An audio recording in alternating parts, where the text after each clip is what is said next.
네, 안녕하세요. 매일 아침 빠르게 만드는 미국 주식과 테슬라 소식가 트라운TV입니다.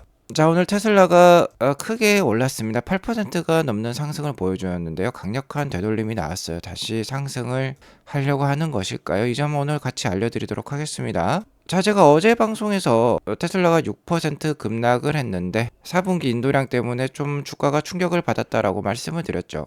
하지만 이것과 관련해서 핵심적인 사항들을 분석을 해드리면서 그렇게 하락할 일은 아닌 것 같다라고 말씀을 드렸습니다. 자, 오늘 그러한 모습이 나왔다고 볼 수 있겠죠. 무려 8%나 주가가 급등세를 보여주면서 어제의 하락이 무색할 만큼 좋은 상승이 나왔어요. 자, 아무래도 아트라운 TV를 오랫동안 시청해 오시면서 아트라운 TV에 신뢰가 많으신 애청자분들은 역시나 이 어제 방송 보시면서 오늘의 이러한 상승세, 반등세를 예상할 수 있었을 것으로 판단이 됩니다. 작년 한 해 많은 관심 감사드리고요. 올 한 해도 많은 관심과 사랑 부탁드리도록 하겠습니다. 자, 아무튼 뭐 테슬라라든 나무도 중요하지만 숲을 보는 것도 중요해요. 나스닥 일봉 차트를 보면 최근 2년간 너무 급하게 좀 오른 모습은 없지 않아 있습니다. 그렇기 때문에 트럼프가 이번 달 20일에 취임할 예정에 있는데요. 트럼프 취임에 따른 불확실성이 여전히 존재하는 상황이에요. 주식은 증시는 불확실한 또 시장을 싫어합니다. 자, 그렇기 때문에 트럼프 임기 초반에 증시가 어떠한 방향성을 가질지 그 누구도 예상을 할 수가 없어요. 증시에 대해서 시장의 방향성에 대해서 정말 강력하게 예상하는 그런 유튜버라든지 전문가를 보면 믿으시면 안 됩니다. 절대 맞지가 않아요. 저 역시 맞지가 않습니다. 저는 저 개인적인 뇌피셜을 말씀드리는 것 뿐이고요. 일단 그러한 강력한 발언은 개인적인 강력한 필터를 가지고 잘 생각하시면서 참조하는 수준으로 투자에 임하실 필요가 있겠고요. 자, 한 가지 말씀드릴 수 있는 부분은 개별 기업들의 성장성이라고 볼 수 있겠습니다. 특히 테슬라와 같은 주식은 자율주행과 옵티머스에 따른 그 성장성이 어마무시하고요. 관련 산업에서 강력한 리딩 업체로 1위에 군림을 하고 있어요. 거기에 더불어서 트럼프 임기 동안 4년 동안 강력한 정치권의 후원을 받을 예정도 있습니다. 그러니까 너무나도 뚜렷하게 보이는 주식이니까 제가 어느 정도 강력하게 추천을 해드릴 수 있겠다라고 볼 수 있겠고요. 시장 상황이라는 건 다른 기업들과 함께 만들어가는 거죠. 다른 기업들에 대해서는 완벽한 확신을 해드릴 수가 없어요. 그 점은 충분히 인지하시면서 투자를 이어나가시면 좋겠고요. 테슬라 투자의 성공 가능성은 굉장히 높습니다. 통계적으로 봤을 때 14년 동안 두 번을 제외하고는 모두 양봉, 그러니까 전년 대비 주가가 상승을 하며 마감을 했어요. 자, 그러니까 연초에 테슬라 주식을 사놓으면 연말에 당연히 수익을 볼 가능성이 높겠죠. 테슬라의 펀더멘털 역시 지금 턴어라운드를 보여주면서 2025년부터는 반등세를 보일 것으로 생각이 들어요. 자, 그러니까 주가가 약할 때 모아갈 필요가 있겠고, 어제 방송에서 말씀드린 바와 같이 이 단기 약재를 이용해서 주식을 잘 모아가실 필요가 있습니다. 자, 아무튼 새해 첫 거래일이었죠. 1월 2일 인도량이 발표되면서 테슬라가 6%대 급락세를 보여주었는데요. 어제 방송에서 말씀드렸지만 50만 대라는 숫자가 중요하다라고 말씀을 드렸죠. 시장에서는 테슬라가 50만 대를 넘기기를 바랬습니다. 하지만 테슬라의 인도량은 49만 5천 대 수준이 나오면서 일론 역시 약속을 지키지 못했어요. 일론이 3분기 어닝콜 때 했던 약속은 최소한 51만 5천 대였습니다. 하지만 49만 5천 대가 나오면서 이에 실망한 매도세가 있었다라고 볼 수 있겠죠. 자, 그리고 주가가 떨어지면 당연히 레거시 미디어에서는 안 좋은 악재성 타이틀을 달고 기사를 만들게 됩니다. 이 레거시 미디어는 다 역성장을 했다라는 이런 공세를 취했어요. 하지만 제가 어제 방송에서도 말씀드렸듯이 디테일을 봐야 한다라고 말씀을 드렸죠. 자, 테슬라가 역성장한 것은 맞습니다. 2023년에 181만 대 정도를 인도를 했다라고 하면은 이번에 179만 대 정도 인도를 했어요. 이렇게 소폭 역성장을 했죠. 자, 1%의 역성장은 뭐 2024년 한 해를 통틀어서 굉장히 잘한 겁니다. 평가는 상대적으로 할 필요가 있겠어요. 폭스바겐이라니 토요타와 같은 글로벌 1, 2위에 등극하고 있는 이 카메이커들은요, 굉장히 어려움을 지금 느끼고 있는 구간입니다. 자, 그럼에도 불구하고 테슬라는 하반기 기준으로 봤을 때는 오히려 전년 대비 성장세를 보여주었어요. 물론 이제 전체 총량은 전년 대비 1.1% 역성장을 했습니다. 자, 하지만 하반기로 봤을 때는 3분기에는 전년 대비 6% 성장, 4분기에는 전년 대비 2% 성장을 하면서 자, 이렇게 레거시 카메이커들이 힘들 때 오히려 성장세를 보여주었던 테슬라였습니다. 자, 그것도 테슬라는요, 차량 판매보다는 AI 자율주행 발전에 올인을 했어요. 그럼에도 불구하고 하반기는 성장을 보여주었다라는 게 주목할 만한 부분이다라고 볼 수 있겠고요. 이가 없으면은 잇몸으로 버티는 거죠. 테슬라의 잇몸은 더욱더 튼튼해졌습니다. 에너지 실적은 역대 최대 실적 스카이라케팅을 보여주었어요.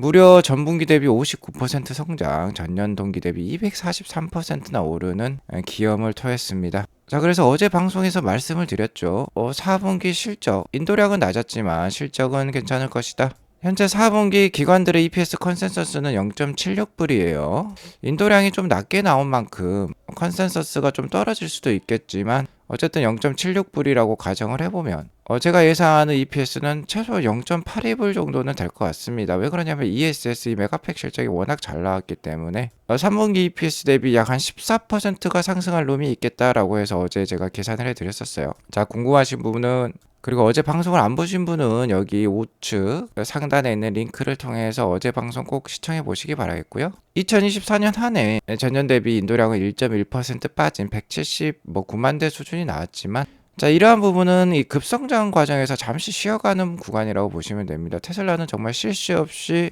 성장을 이어왔어요. 차량 판매뿐만 아니라 이러한 상황에서도 FSD 기술, AI 기술마저 같이 발전을 시켰죠. 옵티머스 ESS 메가팩까지 있습니다. 그러니까 대단한 회사라고 볼 수 있겠는데요. 일론 머스크가 말했죠. 테슬라는 정말 수십 개의 벤처 회사가 모인 하나의 큰 지주회사다라고도 볼 수 있겠습니다. 자, 우리나라 사정과는 다르죠. 우리나라는 카카오라든지 LG라든지 이런 회사에서 신규 사업을 하면 정말 치사하게 분리 상장을 합니다. 그렇게 되면은 기존 카카오를 가지고 있는 주주분들은 좀 상대적으로 피해를 보죠. LG 에너지 솔루션도 마찬가지지 않습니까? 하지만 테슬라는 그렇게 하지 않아요. 쉽게 말해서 양아치 회사가 아닙니다. 테슬라는 의리가 있는 회사다라고 보시고, 자율주행이라든지 로봇 기술이라든지 이런 게 떨어져 나가지 않으니까요. 강력하게 장기 투자 이어가시면 좋을 것 같고요. 작년 한 해 차량 판매 증가가 어려웠죠. 이 그래프를 보더라도 잘 알 수 있습니다. 자, 그래서 테슬라는 FSD 자율주행 기술 발전에 포커스를 했어요. 여기 보시면은 FSD 각 버전의 타임라인들이 나와 있는데 2024년 한 해 어떻습니까?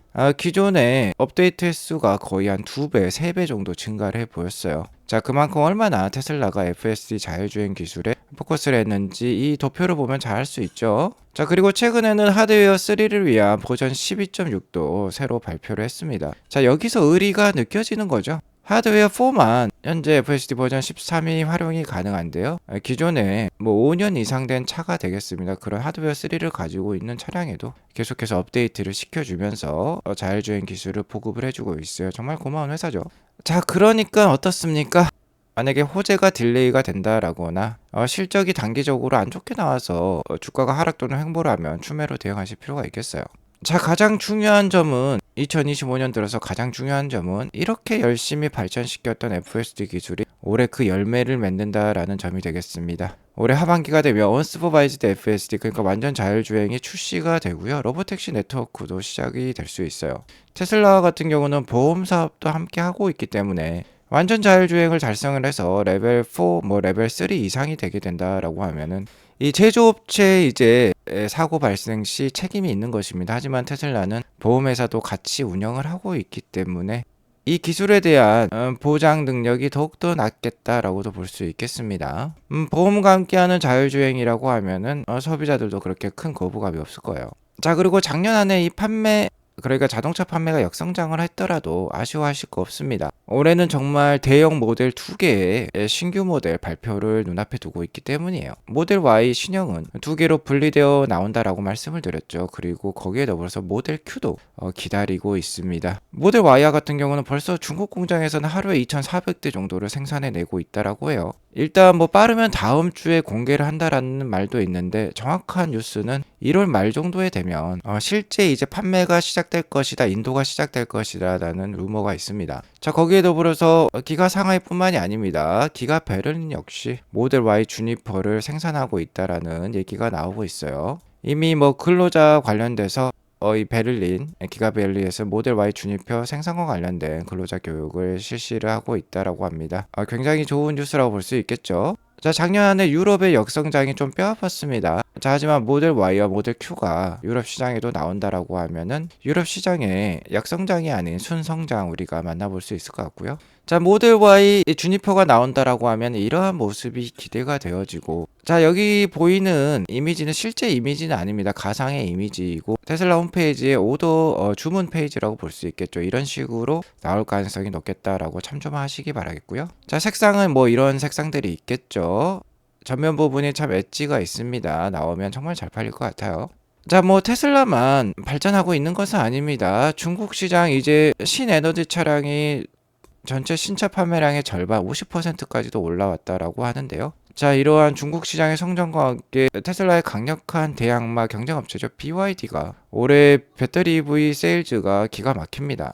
배터리 EV 세일즈가 12%나 상승한 176만 대가 나왔어요. 테슬라를 턱 밑까지 쫓아왔습니다. 자, 그리고 4분기 실적은 테슬라보다 더 좋아요. 배터리 EV 순수 전기차 실적이 테슬라보다 10만 대나 더 팔았습니다. 대단하죠. 자, 아무래도 테슬라보다 가격 경쟁력이 있기 때문에 잘 팔리는 것 같은데, 자, 이러면 테슬라에게 악영향이 있는 거 아니야, 경쟁업체가 너무 잘 나가는 거 아니야, 나쁘게 생각할 수 있습니다. 절대 그렇게 생각하실 필요가 없어요. 중국의 전기차 메이커들이 잘 팔면 팔수록 전체적인 중국 시장의 파이가 커지는 겁니다. 그러면 테슬라에게 우호적인 거예요. 전체 파이가 커진 시장에서 테슬라가 마켓 쉐어를 얼마든지 늘릴 수 있기 때문에 좋은 현상이라고 보시면 돼요. 테슬라의 마켓 쉐어는, 자, 좀 전에 보셨듯이 이런 신차와 함께 이 모델 Q마저 출시가 된다라고 하면은 가격 경쟁력이 BYD 못지않게 됩니다. 그러면 테슬라가, 자, 이러한 판매량이 역전된 상황을 다시 만회할 수 있을 거예요. 자, 특히 중요한 점은 BYD라든지 다른 중국 카 메이커들, 전기차 메이커들이 안 가지고 있는 기술, 차별적 기술이 있기 때문입니다. 바로 FSD 기술이 되겠고, 이 FSD 완전 자율주행이 올해 빠르면 1분기에 중국 시장에 보급이 될 거예요. 자, 그렇게 되면 이제 BYD가 따라갈 수 없는 상황이 되겠다라고 보시면 되겠습니다. 자, 그러니까 이런 뭐 단기적인 악재에 눈물을 흘리실 필요가 없습니다. 오히려 기회로 삼으시고 잘 추매해 나가면서 아트론 TV와 함께 장기 투자 잘 이어나가시면 좋겠어요. 자, 중요한 것은 아직 발현되지 않은 미래를 보는 것입니다. 이런 단기적인 미래를 보는 게 아니에요. 자, 이러한 것들이 지금 현실로 드러나고 있습니다. 우리나라 대표적인 레거시 미디어라고 볼 수 있겠죠. 이 매일경제에서도 테슬라의 AI 자율주행을 극찬을 해주고 있어요. 마지막 퍼즐을 맞추다. 해보시면 테슬라 마크가 있죠. 테슬라 최신 FSD가 진짜 게임 체인저라고 강력하게 신문 일면에서, 그것도 일면에서 홍보를 해주고 있습니다. 자, 이 정도면 테슬라의 FSD 기술이 정말 많은 인정을 받고 있다고 볼 수 있겠죠. 그간 테슬라의 반기를 들어왔던 이러한 레거시 미디어마저 손을 들어줄 만한 그러한 기술이 바로 FSD 기술이라는 거예요. 자, 이러한 기술이 나오니까 GM은 항복 선언을 했죠. 크루즈, 그러니까 자율주행 로보택시 사업에서 철수를 했습니다. 자, 애플은 이미 진작에 포기를 했었죠. 자율주행차 개발 타이탄 프로젝트인가요? 그거를 했었는데 이미 뭐 작년과 뭐 재작년에 포기를 했었죠.